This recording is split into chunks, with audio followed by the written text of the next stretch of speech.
The Zodiac Killer murdered at least 5 victims in Northern California, USA, between 1968 and 1969. And to this day, we still do not know who he is. The confirmed victims of the Zodiac Killer include 7 people, 5 of whom were brutally murdered. The other 2 survived after encountering this killer. Each attack was carried out with cold-blooded ruthlessness, shocking communities in Northern California. The first attack. The first attack occurred on December 20, 1968, when 16-year-old Betty Lou Jensen and 17-year-old David Arthur Faraday were shot to death in a remote area of Benicia, California. The young couple had spent a peaceful evening together before their lives were cut short. According to the book This is the Zodiac speaking by Michael D. Kelleher and David Van Nuys, the high school students were attacked shortly after 11 p.m. After police investigation, authorities concluded that a car had pulled up about 3 meters away from the couple's vehicle. The mysterious driver then stepped out of his car and approached the 2, firing several shots at their vehicle. The initial shots missed, leading investigators to believe the shooter may have ordered the couple to get out of the car. Both tried to escape, but only Jensen managed to run. Faraday was shot in the head as Jensen fled, but she didn't get far.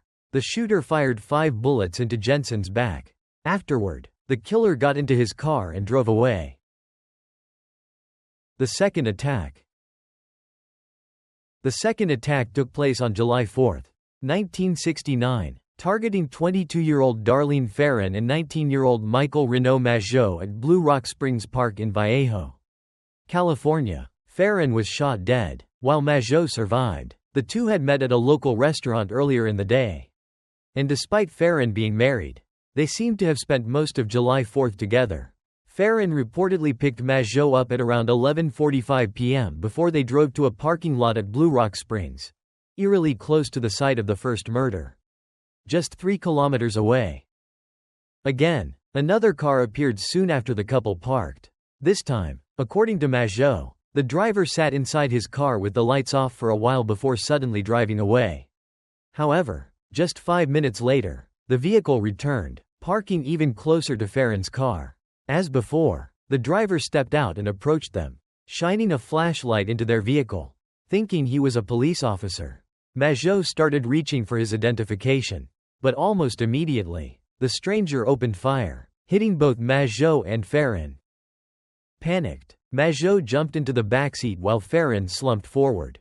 At one point, Majot said he screamed, but the shooter continued firing at them before fleeing the scene. Shortly after midnight on July 5, 3 young people entered the parking lot and discovered the horrifying scene. Calling the police, when authorities arrived, Ferrin was unresponsive, and Majot was in a state of shock. Majot ultimately survived, but Ferrin was pronounced dead at 12:38 a.m.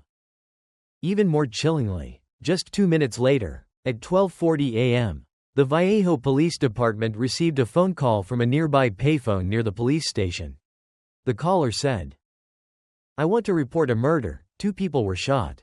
If you go 1 kilometer east on Columbus Parkway to the public park, you will find them in a brown car. They were shot with a 9mm Luger. I also killed those kids last year. Goodbye." About a month later, in early August, terrifying letters written by the killer began arriving at the offices of the Vallejo Times-Herald, San Francisco Chronicle, and San Francisco Examiner. In one of these letters, the killer first referred to himself as Zodiac. Each letter contained clues to solve a 408-character cipher that the Zodiac claimed would reveal his identity. However, this was untrue, although the first cipher was eventually cracked, revealing a chilling message. "I like killing people because it is so much fun. It is more fun than killing wild game in the forest because man is the most dangerous animal of all to kill. It gives me the most thrilling experience. Even better than getting my rocks off with a girl. The best part is that when I die, I will be reborn in paradise. And all those I have killed will become my slaves. I will not tell you my name because you will try to slow me down or stop my collecting of slaves for my afterlife. Eboritimoth PT."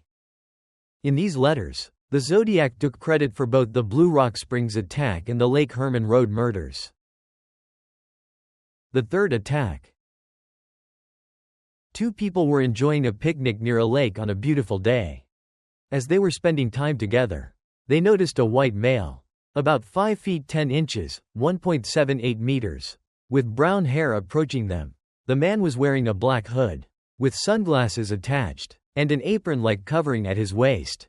The apron had a symbol resembling a crossed circle. The man claimed to be an escaped convict and ordered Hartnell to hand over his money and car keys, which Hartnell complied with. The man then gave Shepard a plastic cord and told her to tie Hartnell up. When she finished, he then tied her up as well. Instead of shooting them, the Zodiac stabbed them with a knife. Hartnell was stabbed 6 times, Shepard was stabbed 10 times. Afterward, the attacker wrote the message, Vallejo, 12 to 20-68 7-4-69, September 27-69 to 6:30, by knife, on Hartnell's car, along with the crossed circle symbol.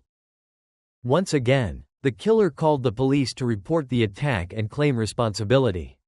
A radio reporter, Pat Stanley, later found the phone booth where the Zodiac had made the call, with the receiver still hanging. Strangely, the phone booth was near a local police station. Meanwhile, a fisherman heard Hartnell and Shepard's screams and alerted park rangers. When authorities arrived, Shepard was still alive. Both were taken to the hospital. But while Hartnell survived, Shepard fell into a coma and never regained consciousness. The final confirmed murder. The last confirmed Zodiac attack occurred on October 11, 1969, when the killer shot and killed San Francisco taxi driver Paul Stine. The killer entered Stine's taxi and asked to be taken to Presidio Heights. Shortly before 10 p.m., the Zodiac shot Stine dead, stole his wallet and car keys, and then fled the scene. Before leaving, he even tore off a piece of Stine's bloodied shirt and later mailed it to a local newspaper to prove he was responsible. Witnesses provided descriptions of the suspect, leading to a widely circulated composite sketch. They described him as a stocky man wearing a dark jacket. Witnesses also saw him rummaging through the victim's clothing and wiping down the taxi. Near the crime scene, around the Presidio military base, someone matching the suspect's description was spotted. However, due to a miscommunication, where police were mistakenly told the suspect was black instead of white, officers let him walk away. This was the last confirmed murder committed by the infamous Zodiac Killer.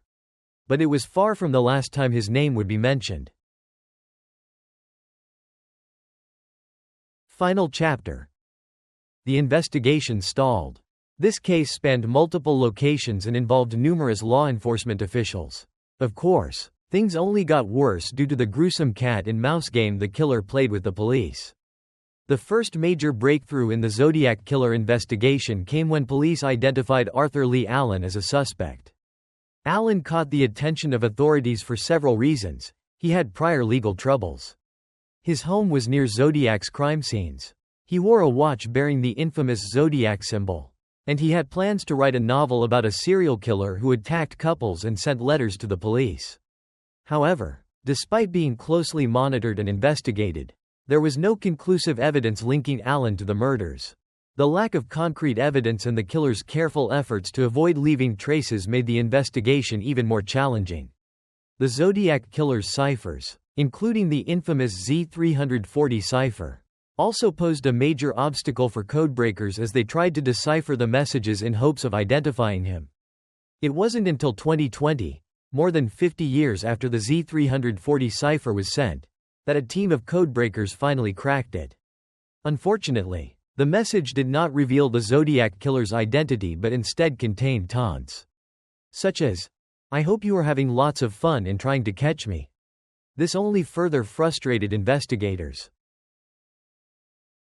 2 other Zodiac ciphers remain officially unsolved to this day, though an engineer has claimed to have deciphered them. However, many experts doubt they will ever be definitively cracked due to their short length, making it extremely difficult to determine the encryption key. Over the years, numerous individuals have been investigated as potential Zodiac suspects, including Gary Francis Post, a suspect named by the casebreakers, a team of former law enforcement officers. However, none have proven to be the killer. the case remains unsolved, and some law enforcement agencies in Northern California continue to receive tips and information, hoping that one day, the Zodiac Killer's identity will finally be uncovered. Throughout the investigation, a San Francisco journalist named Paul Avery extensively covered the case. As soon as he learned about the murders, Avery quickly became a central figure in the media frenzy surrounding the case and even started receiving direct letters from the killer. One of Avery's most significant contributions was linking the Zodiac Killer to the 1966 murder of Sherry Jo Bates in Riverside, California. He discovered similarities between Bates' murder and the confirmed Zodiac crimes, including a mysterious letter sent to the police. Avery's discovery expanded the scope of the investigation and fueled further speculation about the Zodiac Killer's true identity and whether he had more victims than previously thought. The Zodiac Killer's obsession with Paul Avery intensified after the journalist reported on the possible connection to the Bates murder.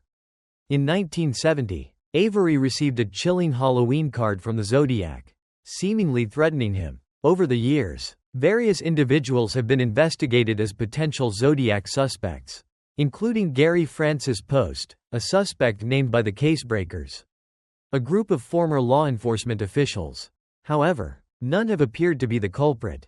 The case remains unsolved, and some law enforcement agencies in Northern California continue to receive leads and information, hoping that one day, the Zodiac Killer's identity will be revealed. Throughout the Zodiac Killer investigation, journalist Paul Avery from San Francisco extensively covered the case. As soon as he became aware of the murders, Avery quickly became a central figure in the media's obsession with the case and even began receiving direct letters from the killer.